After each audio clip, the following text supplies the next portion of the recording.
आप लोगों ने सुना होगा 2019 में मरकजी सरकार ने एक कानून लाया था। कानून लाया नहीं था बल्कि वो कानून ऑलरेडी पहले से था, उसमें तरमीम किया गया था, CAA। बड़ा हंगामा हुआ था और उसी वक्त जो केंद्रीय गृह मंत्री थे उनका बयान आया कि मैं पूरे मुल्क में NRC भी कराऊंगा। CAA और NRC का नाम आते ही पूरे मुल्क में जबरदस्त विरोध, हंगामा, धरना प्रदर्शन शुरू हो गया था। लेकिन एक बात आप पत्रकार लोगों को खूब अच्छी तरह याद होगी कि उन तमाम हंगामे के बावजूद, तमाम धरना प्रदर्शन जो कई महीनों तक चला था, लेकिन किसी के पास कोई मसौदा नहीं था, किसी के पास कोई मसौदा नहीं था कि वो सरकार को कोई प्रस्ताव दे कि भाई ठीक है, आपने जो कानून बनाया है और जो शर्तें आपने रखी हैं NRC के ताल्लुक से कि भाई ये डॉक्यूमेंट्स होगा और वो डॉक्यूमेंट्स होगा और ये नहीं होगा, वो नहीं होगा, इत्यादि इत्यादि, तो हम विरोध कर रहे हैं और हम आपको एक प्रस्ताव दे रहे हैं कि भाई ये नहीं ये आप कर लें, ये नहीं ये आप कर लें। ऐसा पूरे देश में कहीं भी देखने को नहीं मिला। कथित तौर पर मुसलमानों के बड़े संगठनों ने भी ये काम नहीं किया और कभी भी मुसलमान के बड़े संगठनों ने भी ये नहीं कहा कि NRC जो मौजूदा रूप में जो है प्रस्तावित सरकार का, वो केवल मुसलमानों के खिलाफ नहीं बल्कि मुल्क के तमाम गरीबों, तमाम मजदूर तबके के लोगों, दबे कुचलों के खिलाफ है, आदिवासियों के खिलाफ, बड़ी आबादी के खिलाफ है। ये नहीं कहा गया, हमेशा कहा गया कि मुसलमानों के खिलाफ। मशवरे के नाम पर बिल्कुल जीरो था, किसी ने कोई राय अपनी सरकार को नहीं दी। ऐसे में ये जरूरत थी और संवैधानिक देश है तो ये अधिकार भी है कि आप बहैसियत नागरिक होने के, सरकार अगर कोई गलत काम कर रही है, गलत फैसले ले रही है जिससे आपकी नाइत्तेफाकी है या आप असहमत हैं, तो आप अपनी सहमति पत्र तो सौंपेंगे कि इससे नहीं इससे मैं सहमत हूं। A नहीं कीजिए, B आप कीजिए, B नहीं कीजिए, C आप कीजिए। लेकिन ऐसा नहीं हुआ। जनाब इस्माइल बाटलीवाला साहब, जिनकी पहचान पूरे मुल्क में इत्तेहाद मुहिम से है, नेशनल इत्तेहाद मुहिम के नाम से एक इत्तेहाद की पूरी मुहिम जो 2012 से लगातार चला रहे हैं, इनके जहन में ये बात आई कि लोग विरोध तो कर रहे हैं लेकिन आखिर उसका हल क्या होगा। सरकार को जब हम कुछ मशवरा देंगे तब हमें यह हक हासिल होगा कि भाई हम ये कह सकते हैं कि हमने तो आपको राय दी थी, हमने तो आपको ये रास्ता बताया था, आपने उस पर अमल नहीं किया, इसलिए अब विरोध हम कर रहे हैं। आपने कोई राय दी नहीं और विरोध कर रहे हैं तो वो विरोध थोड़ा सा कमजोर पड़ जाता है तर्कों की बुनियाद पर। तो इन्होंने NRC का मसौदा तैयार किया अपनी मेहनत मुशक्कत से। जो इन्होंने मसौदा तैयार किया, मुल्क के वजीर आजम, महामहिम राष्ट्रपति, मुल्क के तमाम मंत्री, राज्यों के मुख्यमंत्री और राज्यों के मंत्री, चर्चित चेहरे, समाज सेवी, सामाजिक संगठनों और लगभग तमाम राजनीतिक दलों के की अगुवाई करने वाले लोगों को इन्होंने ये मसौदा भेजा है और सबको मसौदा देकर राय भी उनसे मांगी है कि मैंने ये मसौदा तैयार अपनी दिमाग से, अपनी मेहनत से, अपने साथियों के मशवरे से किया है, आप भी इस पर राय दें। मुल्क में एक आम राय बने कि क्या NRC होना चाहिए और होना चाहिए तो उसका आधार और बेस क्या होगा, उसकी शक्ल क्या होगी, उसकी सूरत क्या होगी।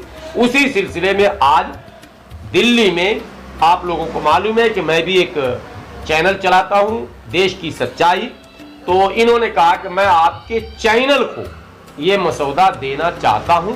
हमने इनका स्वागत किया, इन्हें बुलाया है, आज ये तशरीफ लाए, हम इनका आभार प्रकट करते हैं। क्या है इस मसौदे में और क्यों बनाने की जरूरत पड़ी, इस पर सीधे सीधे अपनी बात जनाब इस्माइल बाटलीवाला साहब आपके सामने रखें। पत्रकार भाइयों, अस्सलाम वालेकुम, नमस्कार।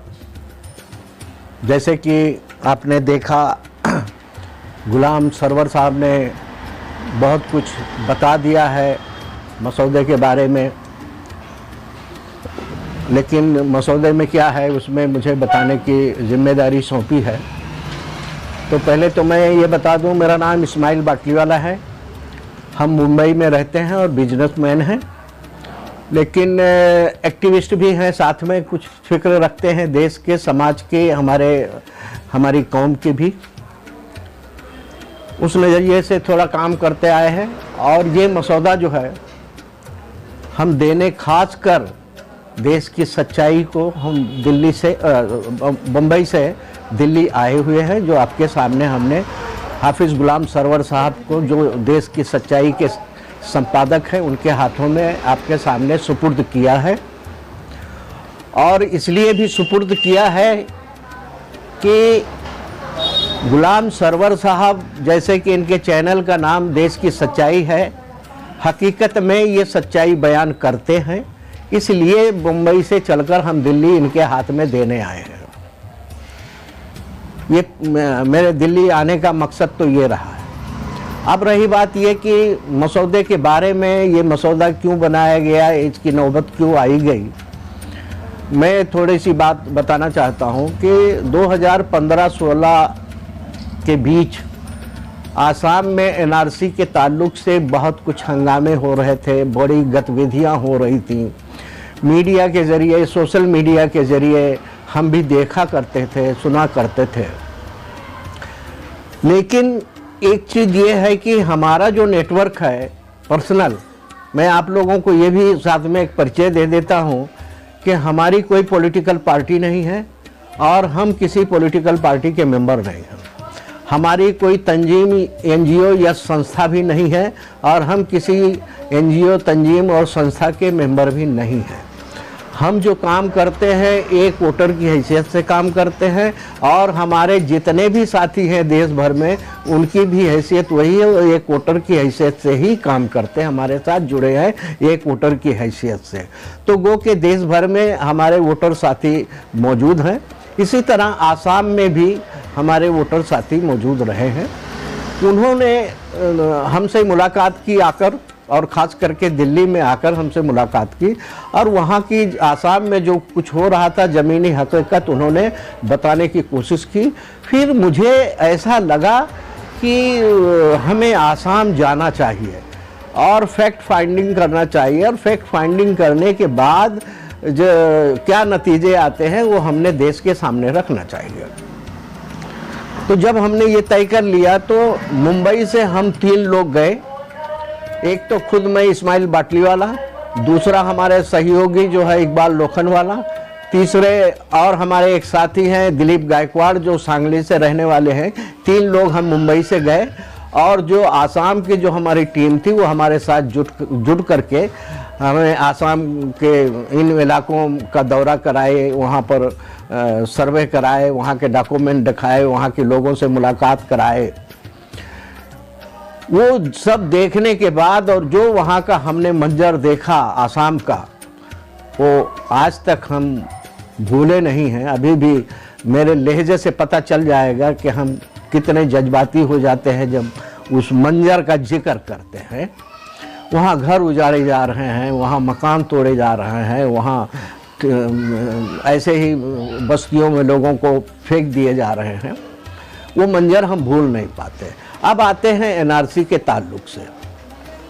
अब हमने सर्वे करना जब शुरू किया तो वहाँ पर क्या मिला, ज़्यादातर जैसे कि मेरे पास डॉक्यूमेंट नहीं है, ठीक है, मेरी लापरवाही हो सकती है या हम अनपढ़ गंवार रहे होंगे, शायद उसको संभाला नहीं होगा वगैरह वगैरह।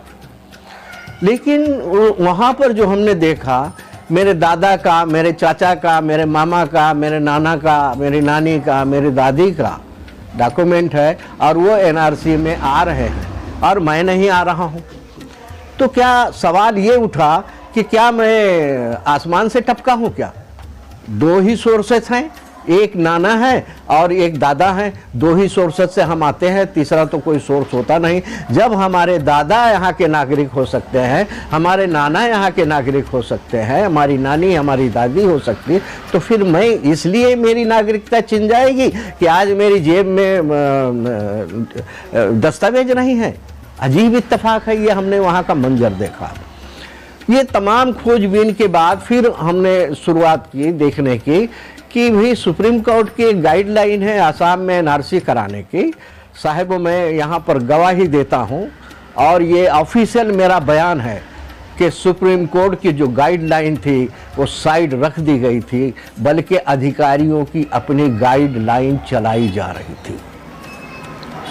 इसके साथ में हमने और भी देखे, वहाँ सरवर साहब, वहाँ हमने ये भी देखे हैं कि 14 अधिकारियों को सस्पेंड किया गया। आज भी वो गुवाहाटी हाई कोर्ट में वो लड़ रहे हैं कि भाई हमें सस्पेंड क्यों किया गया। सस्पेंड उनको इसलिए किया गया कि वो जो सर्वे कर रहे थे, जो वो रिपोर्ट बना रहे थे, उसमें 95% लोगों को नागरिक इसके एनआरसी के अंदर वो पा रहे थे। 5% लोगों को पा रहे थे कि वो जो है डाउटफुल हैं। तो जब उनकी रिपोर्ट को देखा गया कि ये 95% को नागरिकता के करीब कर रहा है और 5% को जो है नागरिकता से बाहर कर रहा, डाउटफुल में कर रहा है, तो फिर उन 14 लोगों को सस्पेंड कर दिया गया और उनकी जगह जहरीले अधिकारियों को नियुक्त किया गया। तो उन्होंने जो शुरुआत की वो आप सबके सामने है। आसाम के ये तमाम मंजर देखने के बाद हमने वहाँ 2 प्रेस कॉन्फ्रेंस लिए, एक गुवाहाटी में, एक कतपड़िया में, लेकिन वो प्रेस कॉन्फ्रेंस की आवाज़ हमारी कहीं बाहर गई नहीं, किसी ने जाने नहीं दी, कोई उसकी न्यूज़ नहीं बनी। फिर भी हम अपने सोशल मीडिया नेटवर्क से, व्हाट्सएप, फेसबुक वगैरह के ज़रिए हमने वीडियो बनाकर हमने अपने स्टेटमेंट से हमारी क़यादत से गुहार की, राजनीतिक क़यादत से और मजहबी क़यादत से गुहार की कि बराए मेहरबानी ये देश में, पूरे देश में आने वाला है, आप लोग आइए और आसाम में देखिए यहाँ ज़मीनी हकीकत क्या है। मीडिया के ज़रिए आप देख रहे हैं वो सच नहीं है, बल्कि यहाँ हम देख रहे हैं वो सच है, आप लोग भी आइए। लेकिन किसी के कानों में जूं तक नहीं रहेंगी और कोई वहाँ आने की कोशिश नहीं किया। अब सवाल ये आया कि भाई वहाँ पर जो असल प्रॉब्लम क्या थे। असल प्रॉब्लम वहाँ का ये रहा है कि ब्रह्मपुत्र नदी है, एक बड़ी नदी है जो चाइना से निकलती है और बांग्लादेश को जाती है, और हर साल कटाव करती है वो नदी। हर साल कटाव करने के बाद जो है सैकड़ों गांव उस कटाव में चले जाते हैं। अब जो गांव ही ज़मीन में नहीं होता है, वहाँ के आप सबूत कैसे पेश कर पाएंगे? ये सबसे बड़ा प्रॉब्लम वहाँ का है जो डॉक्यूमेंट की अड़चने आई हैं। दूसरा सबसे बड़ा प्रॉब्लम है 53 लाख महिलाएं डाउटफुल कैटेगरी में आ गई, क्योंकि हमारे देश की प्रथा है कि बेटी जब अपने मायके में रहती है तो उसका नाम जो है बाप के नाम से जाना जाता है, जुड़ा होता है, और जब उसकी शादी हो जाती है तो फिर वो उस ससुराल जब जाती है तो उसका नाम जो है शौहर के साथ जुड़ जाता है। ये बाप और शौहर के बीच में नामों की वजह से 53 लाख के आसपास महिलाएं डाउटफुल में हो गई। फिर और भी हमने जब सर्च किया, 3 बार हम आसाम गए हैं, जब सर्च किया कि भाई एनआरसी असल में है क्या, तो हमने पाया कि भाई एनआरसी वो चीज़ें हैं जो आज़ादी की लड़ाई जिन लोगों ने लड़ी, हमारे बुजुर्गों ने, हमारे पुरखों ने, और जिनके हाथ में देश की पहली बागडोर आई है, ये उनका लाया हुआ कानून है। तो फिर हमारे दिमाग में आया कि अगर ये हमारे पुरखों ने इस कानून को लाया है तो ये तो गलत नहीं हो सकता है। अब जब गलत नहीं हो सकता है तो फिर इसमें सही क्या है, ये हमने तलाशने की कोशिश की। मैं आपके चैनल के ज़रिए, आपके माध्यम से बताना चाहता हूँ, आपके व्यूअर को बताना चाहता हूँ, बराए मेहरबानी ये जो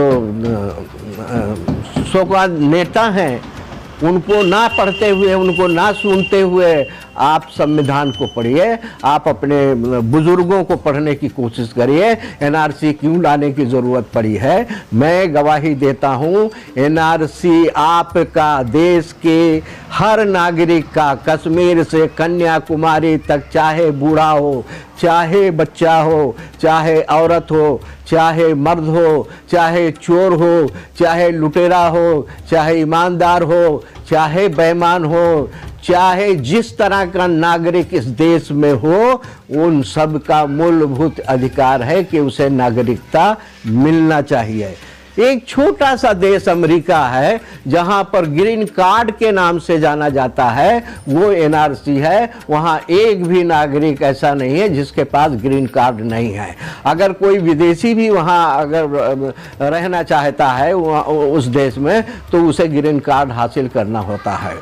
तो हमारे देश में हमें जो है एनआरसी हमें मिल जाना चाहिए था 1947 के बाद, यानी जब हमारे दादा जिंदा थे। तो जब हमारे दादा जिंदा थे उनका एनआरसी हो गया होता, तो हमारे पिताजी का एनआरसी हो गया होता, हमारे पिताजी का एनआरसी हो गया होता तो हमारा एनआरसी हो गया होता, अगर हमारा हो गया होता तो हमारे बच्चों का हो गया होता। मैं बताना चाहता हूँ, ना मेरा दादा नागरिकता साबित उसके पास सर्टिफिकेट थी, ना मेरे बाप के देश की नागरिकता की सर्टिफिकेट थी, ना आज मेरे पास नागरिकता की सर्टिफिकेट है, ना मेरे बच्चों के पास नागरिकता की सर्टिफिकेट है। मैं यहाँ पर तमाम जो पत्रकार बंधु बैठे हैं, मैं उन्हें बताना चाहता हूँ, आपके पास भी नागरिकता का सर्टिफिकेट नहीं है। तो अब ज़रूरत यह है कि भाई फिर क्या करना। तो फिर हमने हमारा गौरव फिक्र बढ़ा कि भाई ये कैसे होना चाहिए, क्या होना चाहिए जो सभी लोग नागरिक हो जाएं। तो हमने देखा कि हमारी 1947 से लेकर आज तक के किसी भी सरकार के पास, लफ्ज़ सुन लीजिए, 1947 से 2023 तक किसी भी सरकार के पास, किसी भी पॉलिटिकल पार्टी के पास, किसी भी बड़ी या छोटी संस्था के पास, किसी भी मुस्लिम तंजीमों के पास मसौदा एनआरसी का नहीं है। फिर जब एनआरसी लाना है और एनआरसी आना ही आना है, तो फिर बिना मसौदे के जब एनआरसी लाई जाएगी तो अफरा तफरी हो जाएगी, और इस अफरा तफरी के आलम में बहुत सारा भ्रष्टाचार होगा, और हमारे आपके जो गरीब गुरबा हैं, जो अनपढ़ लोग हैं, वो बहुत बड़ा इसका शिकार होने वाले हैं। सरवर साहब, मैं आपसे स्पेशल एक रिक्वेस्ट करता हूँ, जो हमने आसाम में देखा है, वो कि आप पसमानदा मूवमेंट से जुड़े हुए हैं, पसमानदा मूवमेंट से जुड़े हुए लोगों को ये मेरा संदेश पहुंचा दीजिए, जो 19 लाख के करीब जो आज एनआरसी से बाहर हैं, यानी वो भारत के नागरिक नहीं हैं, उन सब में, चाहे वो हिंदुओं में से हो, चाहे मुसलमानों में से हो, किसी भी धर्म से ताल्लुक़ रखने वाला हो, वो पसमानदा ही है 19 लाख लोगों का। ये पसमानदा लीडरशिप को मैं बताना चाहता हूं, अगर हकीकत में आप पसमानदा के लिए कुछ काम करना चाहते हैं, सभी लोगों से कहना हो, जो बैकवर्ड SC ST दलित आदिवासियों के लिए जो काम करना चाहते हैं, जो मुस्लिम पसमानदा के लिए काम करना चाहते हैं, मैं उनसे अपील करता हूं और गुजारिश करता हूं कि भाई उनकी पढ़ाई के लिए आप कोशिश कर रहे हैं, उनके तंदुरुस्ती के लिए कोशिश कर रहे हैं, उनके खाने पीने का, उनके लिबास का बंदोबस्त करने की कोशिश कर रहे हैं, हाथ जोड़कर विनती करता हूं कि पहले उनकी नागरिकता साबित करने की कोशिश करें।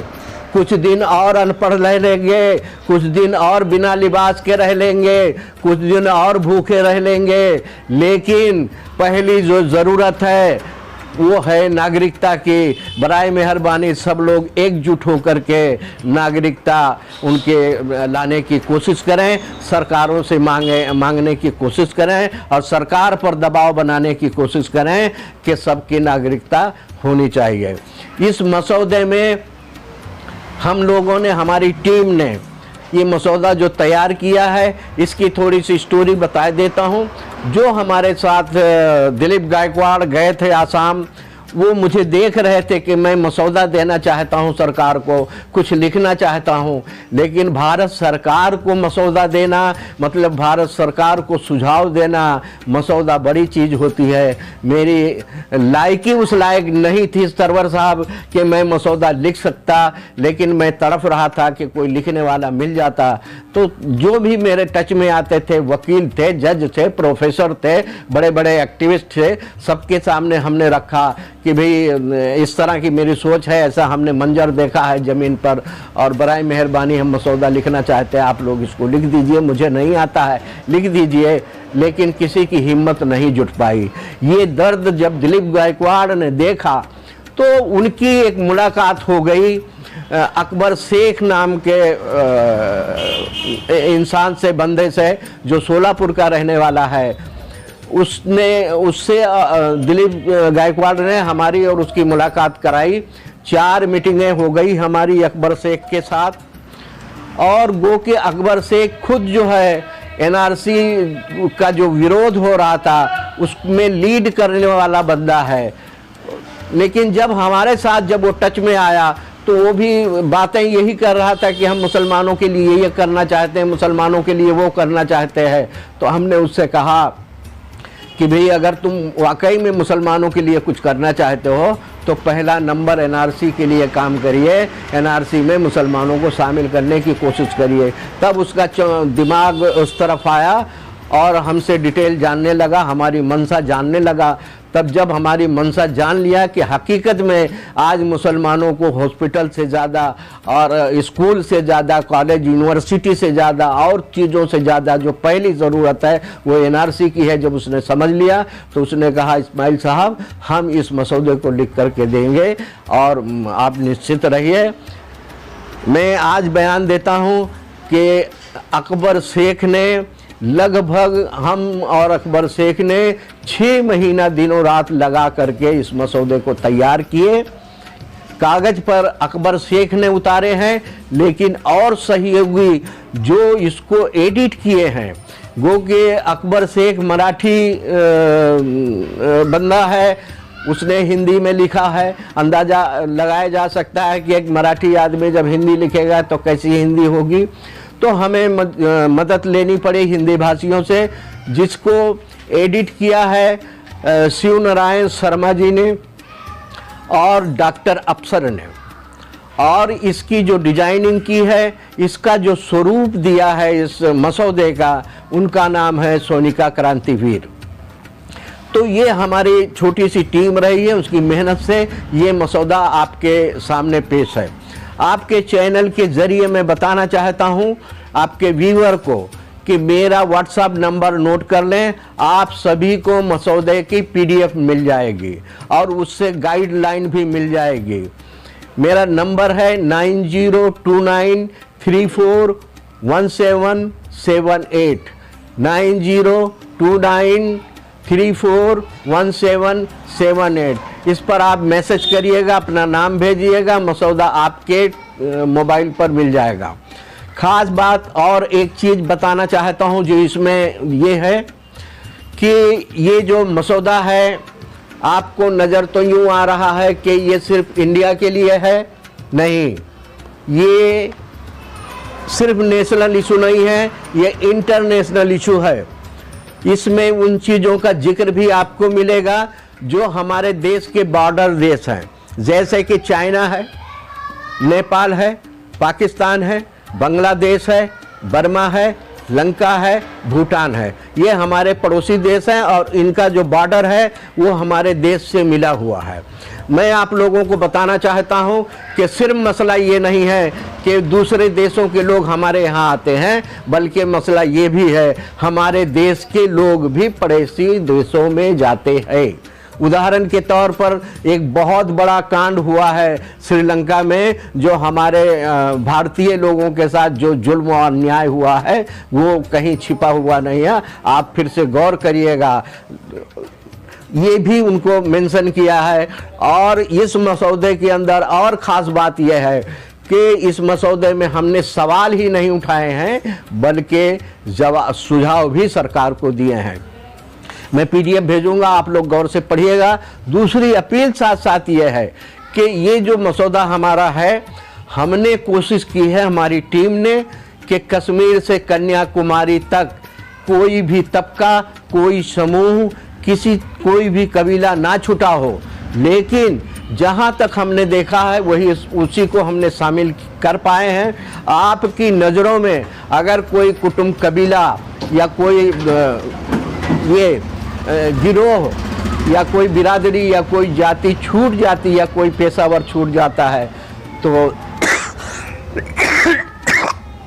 मेहरबानी करके हमें सुझाव दीजिएगा, हम उसमें शामिल करने की कोशिश करेंगे।